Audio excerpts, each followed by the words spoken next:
everybody. This is Mahadeva the Thunder Wizard, and the question today is whether or not CERN, CERN, the Hadron Collider, whether or not this is responsible for the Mandela effect. So I got to be honest with you. I want to forget about this. I don't like it. It makes me very, very uncomfortable. It really messes with my feeling of being comfortable in the universe. But one of the things that I do to help myself stay sane is I talk about things that bother me. If it bothers me, I know it bothers other people as well.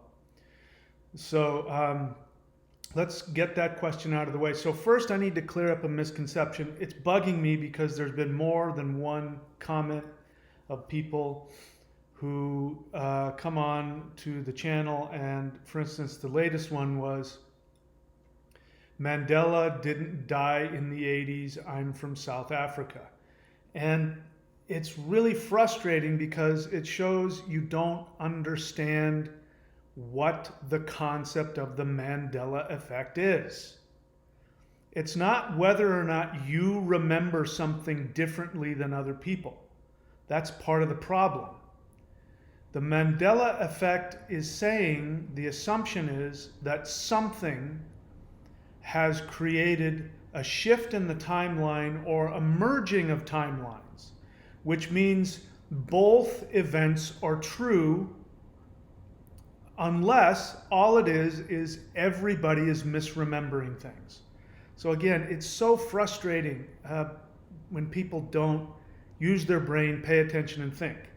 The Mandela effect is saying exactly that some people have, everything, to prove that they can remember a certain timeline. A lot of people have the same exact remembrance, and a whole other set of people have a completely set of memories. And the idea is that the reality that's here now was either changed in times past, or it's two timelines or more converging. So when people talk about the Mandela effect, the media, they're gaslighting you. They want to say that the Mandela effect is people misremembering things.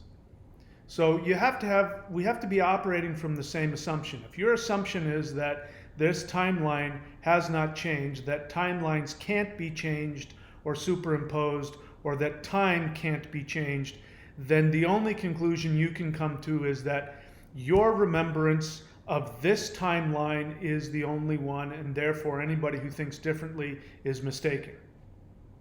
But if you accept the assumption that time can be changed, or you are coming to the feeling or the realization that without a doubt that your timeline at least has been changed, then the Mandela effect is talking about a supernatural experience.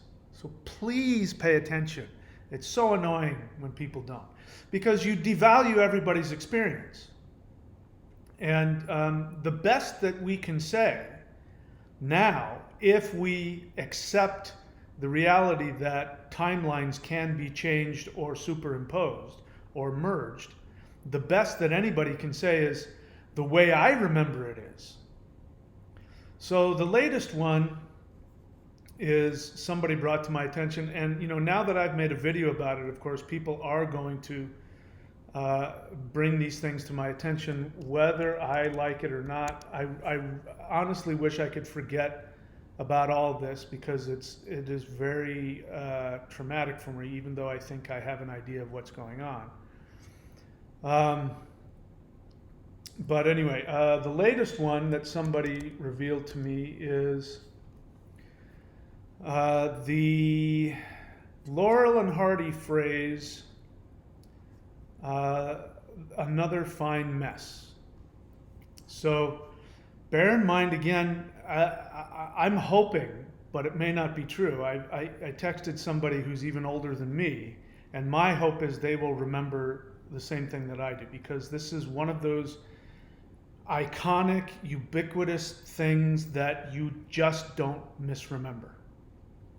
So this is the title of a Laurel and Hardy film from 1930. Now, if you're not, 45 years or older, you're probably not even very familiar with Laurel and Hardy. This may be the first time you ever heard about them. But I was born in 1963. And so when I was a little kid, when I was 5 years old, 6 years old, the television was packed with Laurel and Hardy movies all the time. This particular movie, Another Fine Mess, is from 1930. And the title is very recognizable to me. And the thing is, the title is still officially Another Fine Mess. So when I was a kid growing up, you watched Laurel and Hardy, and everybody did parodies of Laurel and Hardy on TV shows, on comedy shows, on cartoons, on talk shows. Little kids, would make fun and use Laurel and Hardy jokes. So there is a catchphrase. The catchphrase for Laurel and Hardy is, well, there's another fine mess you've gotten us into. And they said it hundreds, if not thousands of times. I mean, all the time, all the time. The movie is still called Another Fine Mess. But the phrase has changed to, well, that's another nice mess you've gotten me into. That is not something you misremember. And what I'm finding is that if people are not emotionally attached to a Mandela effect, they can gaslight themselves out of it, not care one way or another, or perhaps my feeling is that the actual vibration comes in and shifts their memory. Or the less attractive idea is that maybe there was another timeline that came in. I don't like that one as much. So another explanation is that CERN is responsible. I don't think that CERN is solely responsible for the Mandela effect. The reason I don't think that is because it's too targeted. So, the things that are changing are absolutely iconic. Laurel and Hardy, when I was 5, 6, 7, 8, 9, 10, 11, 12, up through high school, every single person alive knew that catchphrase. Well, there's another fine mess you've gotten us into. Everybody knew it. And so it's not that I loved Laurel and Hardy. I didn't. I thought they were stupid.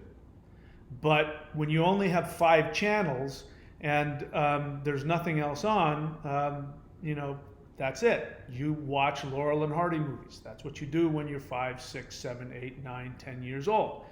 When you only, like I said, you only have 5 channels and you don't have VCRs and you don't have DVDs and you don't have any way to stop and rewind. You have to watch what's on. That's it.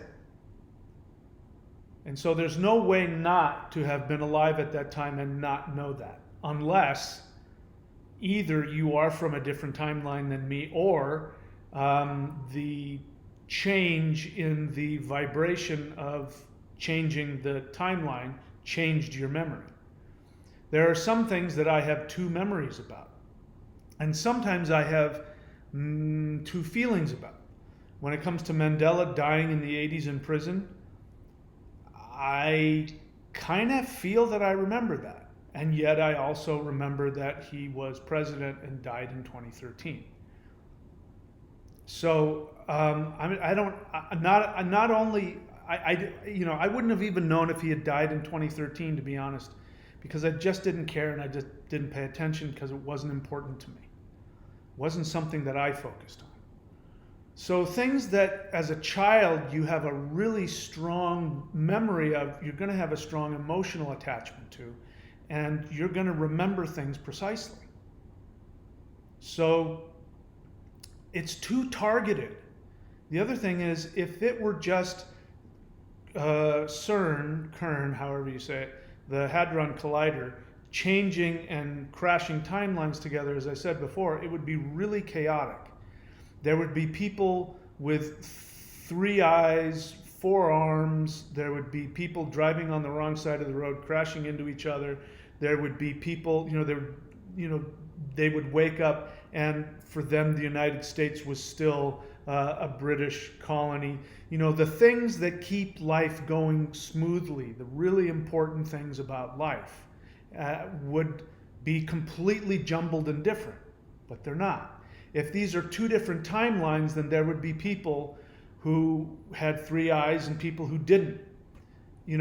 Human beings are the same as they've always been, except their heart. But everybody's heart has moved, not just some of us. So this is targeted. Somebody has targeted this, and they are consciously looking for the most iconic cultural identifiers to get our attention.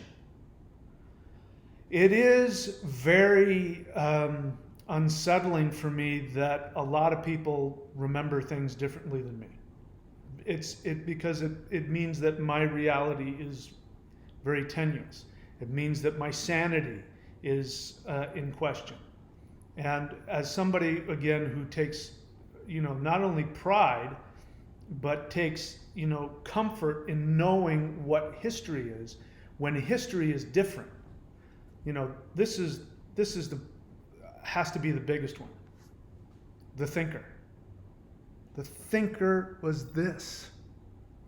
There's no way I'm going to misremember that.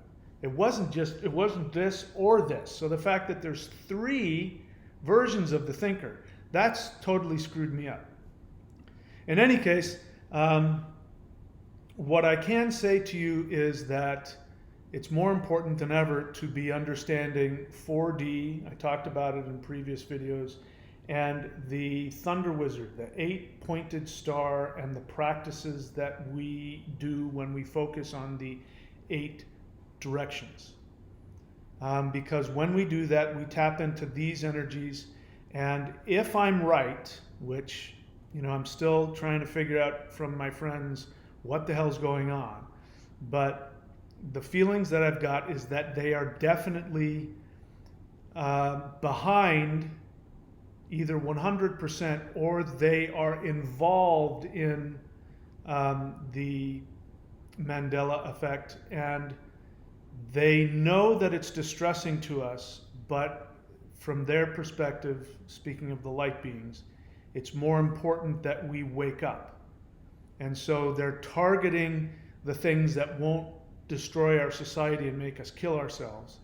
And they're also sending messages, and hopefully people will wake up. I think it's going to become, I think it's going to hit a tipping point. When enough people start to really question reality and the Mandela effect, they understand it to be a supernatural shift in time in some way. I think people will start to wake up. So I'm going to hold on to that, but nevertheless, every time one of these new ones comes up, it fucks up my equilibrium, and I really wish it would stop. But if it doesn't, I'm going to keep looking for the messages. In any case, I am now completely doubling up on these practices. The thunderwizard.com. If you want to know how to tap into 4D and 5D energies, which will help you move with the shift, understand, let go of your human past and become 5D, then I can only tell you what I have, which is these practices, which definitely, especially the ones using the 8-sided medicine wheel or thunder wheel, these are the ones that tap into the 4D and 5D energies that allow you to shift. My meditations are going through the roof. My connections to higher dimensional beings are absolutely skyrocketing. And so that's making it a lot easier to make the shift. My experience is the more that I do CE5 and the more that I do these 4D and 5D meditation practices, the easier it is for me to make the shift. Thankfully, today I got up, I somebody gave me the Laurel and Hardy one, which threw me into a tizzy again. But thankfully, the waves were amazing, even though the surf report says there aren't any waves. The waves in Florida, where I was today, was amazing. It's the best surfing I've had since I got here. So that's my medicine, and people are taking care of me. So that's it for me, guys. I will see you guys all very soon. Take care of yourselves. Whoops, not that.